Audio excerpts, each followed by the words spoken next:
RTVKGF News முக்கிய செய்திகள். கோர்ட்ல கேஸ் இருக்கு. 3 தீர்ப்பு நமக்கு சாதகமா இருக்கு. 11ஆம் தேதி அந்த வாதம் நடக்கும். நான் காலையிலேயே போய் உட்கார்றேன். We will win.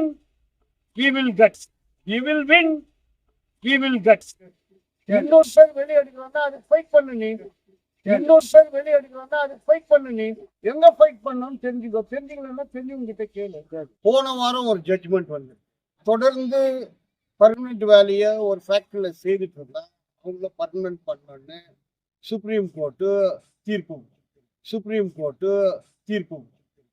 BGML employees association சொல்லிட்டு ஒரு 2 குரூப்பா செயல்படுறாங்க. இதுல எது உண்மையான குரூப் இப்போ தொழிலாளர்கள் மத்தியிலே குழப்பாயிட்டு இருக்குது. ஷட்டவுன் பெட்டிஷன் யார் அவங்க ஏன் போடல? அதுக்கு முன்னாடி 2 ஃபர்ஸ்ட் டிவிஷன் பெஞ்சு, 2வது டிவிஷன் பெஞ்சு, 3வது டிவிஷன் பெஞ்சு யார் பண்ணது? எம்பின்னு சொல்றாங்களே, எம்பி ஏன் வந்து அந்த லா மினிஸ்டர் கிட்ட சுரங்க மந்திரி கிட்ட பேசி நீங்க கேஸ் போடாதீங்க, அந்த பணத்தை கொடுங்க யார் கேட்கல? அப்ப யாரு உண்மையா ஃபைட் பண்றாங்களோ அதுதான் உண்மை. இப்போ வந்து மைனிங் நடந்துட்டு இல்லை. அது வந்து உயிர் உள்ள ஒரு யூனியன் இல்லை.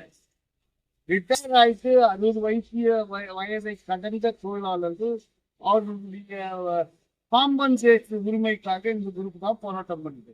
அவரு டெல்லியில இருந்து வரும்போது கேட்டு வரும்போது நம்ம தான் போய் அவங்க மீட் பண்ணிட்டு போலார் தங்க எழுதி பிஜிஎம்எல் இது மாதிரி சொல்லிட்டு மொத மெம்பராண்டம் கொடுத்தது இந்த குரூப் தான். அவரு எல்லா ஜட்ஜ்மெண்ட்டையும் படிக்கணும், டைம் இருக்கணும் அவருக்கு. எல்லா ஜட்ஜ்மெண்ட்டும் பண்ணி இதுக்கு என்ன பண்ணணும்ட்டு சொல்லிட்டோம். அதுக்கப்புறம் பார்க்கலாம். இது யார் குரூப்னா எலெக்ஷன் வச்ச கிணிக்க முடியும். இந்த குரூப் தான் எல்லா இடத்துலயும் ஃபைட் பண்ண. நம்மளுக்கே காசு கிடைக்கணும். அது காசு என்னன்னா பிச்சை காசா, பிச்சா காசா? காசு. ஒரு போராட்டம் நாளைக்கு வந்து ஒரு போராட்டம் அறிவிச்சுட்டு நோட்டீஸ் எல்லாம் போட்டு மக்கள் மத்தியில ஒரு திசை திருப்பி ஒரு குழப்பமான சூழ்நிலை ஏற்பட்டு அதுக்கு ஒரு தெளிவான பதில் சொன்ன கோர்ட்ல இருக்குது 11ஆம் தேதி. அதான் வழி. அதை விட்டுட்டு யாரும் எதுக்காக நீங்க பண்றீங்க? இங்க வந்து நோட்டீஸ் போட்டு வாட்ஸ்அப்ல போட்டு, யூடியூப்ல போட்டுருக்குது, அதை வச்சு அரசியல் பண்றது இது சரின்றத. இது பண்ணி தான் மைண்ட் செட் மூடிட்டாங்க. அப்ப கூட இப்படியே தான் சொன்னாங்க. இதாயிடுச்சு. டெல்லிக்கு போன மந்திரி பாக்கெட்ல இருக்கிறாரு, மேல் பாக்கெட்டு, கீழ் pocket, back pocket, friends pocket, எப்ப எடுத்தாலும் பாக்கெட்டு, கடைசியில பார்த்தாலும் பாக்கெட்டே இருக்குது. மல்லேஷ் பாபா லாஸ்ட் டைம் வரப்போ எம்பி தான் ஒரு வார்த்தை நம்ம கொஸ்டின் கேட்கிறப்போ எல்லா யூனியனும் ஒற்றுமையா வந்தா தான் என்னால வந்து பண்ணி கொடுக்க முடியும். எது வேணாலும் பேச்சுவார்த்தை பண்றேன். எது செட்டில்மெண்ட்? என்ன செட்டில்மெண்ட்? வர வேண்டிய பணம் எங்களுக்கு எவ்வளவு வரணும்? 52 கோடி. எங்கிருந்து வரணும்? மத்திய அரசு கிட்ட. எதுக்காக வரணும்? எங்களுக்கு அந்த பணம்? அது நான் சும்மா கேக்குறேமா? 87ல விஆர்எஸ் இல்ல, 92ல 80 வேஜ் ரிவிஷன் இல்ல, 92ல வேஜ் ரிவிஷன் இல்ல. கோர்ட்ல தீர்மானம் பண்ணிக்கிறான். ஒரு டிவிஷன் பெஞ்சு, 2 பெஞ்சு, 3 டிவிஷன் பெஞ்சு. நீ எங்க போய் கேட்கணும்? எல்லாரும் வந்தா என்ன பண்ணிடுவோம்? நீ உன்னுடைய வேலை என்ன? இதெல்லாம் தெரிஞ்சுக்கோ. போய் லா மினிஸ்டர் பேசி அந்த கேஸ வாபஸ் வாங்கிக்கோ. கோர்ட்ல போய் ஸ்டே வாங்குறது மத்திய சர்க்கார் தானே. மத்திய சர்க்கார்ல நான் எம்பியா? நீ தானே எம்பி. போய் கேட்கணும். எப்ப கேட்டுக்கிறேன்? என்னான்னு கேட்டுக்கிறேன். எல்லாம் வந்தா ஒற்றுமையா வந்தா என்ன பண்ற? வரலன்னா பண்ண மாட்டியா? அப்ப நீங்க ஒற்றுமை ஆகலன்னா எங்களுக்கு அந்த காசு வராதா? யோ, இது உயிர் விட்ட காசு. என்ன பேச்சு பேச? We are entitled for that money. Court சொல்லிக்குது, அதை படி. எல்லாம் ஒற்றுமையா வாங்கன்னா என்ன ஒற்றுமையா வரணும்? செத்து போட்டுக்கிறேன் அவனால சுடுகாட்டுல இருந்து சொல்லுவான். 1200 பேர் சுடுகாட்டுல இருந்தா தோண்டி எடுத்து வரணும். கேள்வி அவரு அதுக்குள்ள போட்டு வரட்டோம்னா எலும்பு கொடுக்கணும். 100% கம்பெனி கவர்மெண்ட் தானே முடிச்சு அதெல்லாம் போச்சு. பணம் கொடுக்கணும் கோர்ட் சொல்லிக்குது. ஆமா, 1 வேஜ் ரிவிஷன் இல்ல, 2 வேஜ் ரிவிஷன் இல்ல, 3 wage revision calculation final salary. அப்ப 3 வேஜ் ரிவிஷன் ஆயிருந்தா 100% ஆட்டோமேட்டிக்கா வருது. அதுதான் ஆபீஸ் மெமோரண்டம். இதெல்லாமே சட்டம். ஹைகோர்ட் தீர்ப்பும் தெரியாது, சட்டமும் தெரியாது. வெறும் டுபாக்கூர் வேலை தான். ஈஸியா சொல்லிட்டு போயிருது. எல்லாம் வாங்க.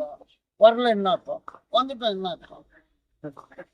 எல்லாம் தான் சேர்ந்து ஓட்டு போட்டுக்கிறோம். ஓட்டு போடலப்போ ஓட்டு போட்டோம், நோட்டை பாக்கெட்ல போட்டுக்கிறாரு. இப்ப ஏட்ட கொடுக்குறாரு.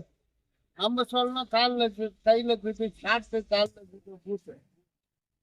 என்ன பேச்சு இதெல்லாம்? எம்ப்ளாய்க்கு அது ஒரு வழக்கறிஞரா நீங்க என்ன சொல்றீங்க? கோர்ட்ல கேஸ் இருக்கு, 3 தீர்ப்பு நமக்கு சாதகமா இருக்கு. 11ஆம் தேதி அந்த வாதம் நடக்கும். நானும் காலையிலேயே போய் உட்கார்றேன். He will win, he will get. மாதிரியே கேட்டுங்க 100% உண்மை. இதுதான் உண்மை. பேசுங்க. இந்த பெர்மனன்சி ஆஃப் ஒர்க்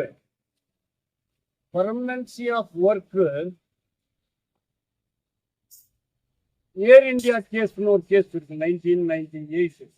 அதை பர்மனன்ட் பண்ணாங்க.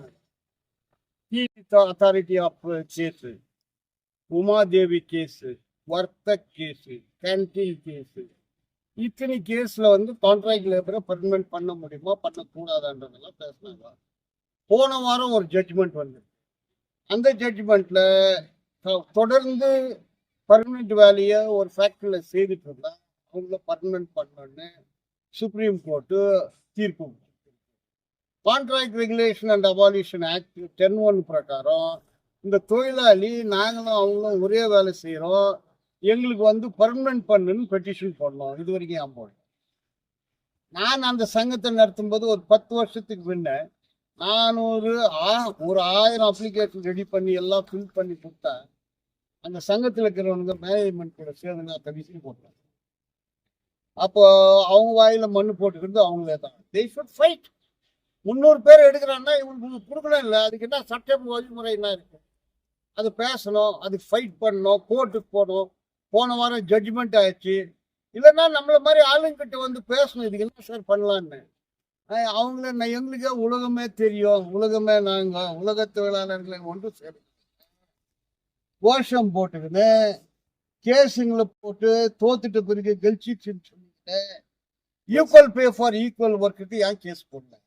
இது வந்து அவங்கள வழி நடத்தக்கூடியவர்கள் சரியாக வழி நடத்தாததினால் இந்த வினை. அவங்களுக்கு உரிமை இருக்கு. இன்னொரு பேர் வெளியே எடுக்கணும்னா அது ஃபைட் பண்ணு. நீ எங்க ஃபைட் பண்ணணும்னு தெரிஞ்சுக்கோ. தெரிஞ்சுக்கலன்னா தெரிஞ்சவங்க கிட்ட கேளு. ஸோ அதனால இப்போ இஎம்எல் இன்ஜினியரிங் இண்டஸ்ட்ரியில மினிமம் வேஜஸ் ஜாஸ்தி ஆயிருக்கு. இவங்களுக்கு பழைய இன்ஜினியரிங் இண்டஸ்ட்ரி வேஜஸ் கொடுத்துருக்குறாங்க. இப்போ மினிமம் வேஜஸ் கேஜிஎஃப்ல 22,545 ரூபாய் கொடுக்கணும். Plus DA, plus house rent allowance, plus transport allowance, plus bonus, இதெல்லாம் கொடுக்கணுன்றது சட்டம். அப்போ அது சட்டப்பூர்வமாக வாதம் பண்ணி அதுக்கு எங்கே பெட்டிஷன் போகணும்னு பண்ணால் அவங்களுடைய சம்பளம் ஒரு 27,000-28,000 வரும். நான் வந்து பிடபிள்யூஎஸ்எஸ்சியில் யூனியன் லீட் வாங்குறேன். அவன் 24,000 வாங்குறான், 25,000 வாங்குறான். ஹெச்ஏஎன் தொழிலாளி 1,050 ரூபாய் ஒரு நாள். பிஎஃப் இஎஸ்ஐ எல்லாம் போக 26,000-27,000 வாங்குறான். யார் யார் கேஸ் போட்டாங்களோ அவங்க வந்து 45,000 வாங்குறாங்க. லாஸ்ட் டைம் இது சொல்லும்போது யாரும் அந்த மாதிரி எல்லாம் இல்லைன்னு போய் கேட்டாங்க. அப்புறம் இங்கிலீஷ்லயே வந்து சொன்னாங்க வாங்கிக்கிறாங்க.